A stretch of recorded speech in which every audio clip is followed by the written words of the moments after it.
L'hommage à Paul Bocuse s'annonce grandiose aujourd'hui en la cathédrale Saint-Jean à Lyon. Il aurait préféré une petite cérémonie dans sa ville natale, dans la petite église de Collonges au Mont d'Or. Ce sont des images en direct de la cathédrale Saint-Jean à Lyon. Julie Guillot, c'était impossible avec tout ce monde qui va tout à l'heure venir lui dire adieu.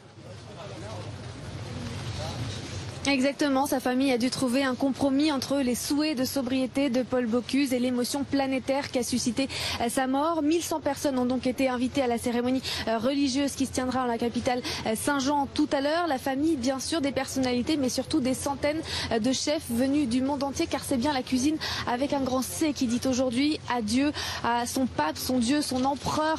Les qualificatifs varient, mais c'est la même émotion, presque dévotion, qui est partagée par tous ici aujourd'hui.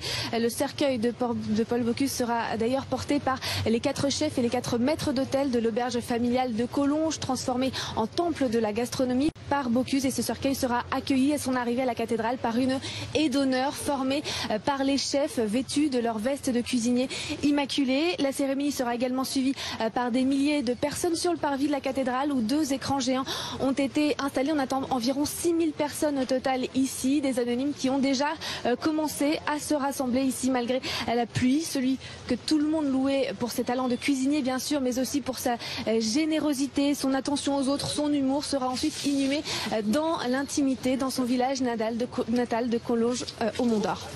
Julie Guillot avec Aurélien Poilot.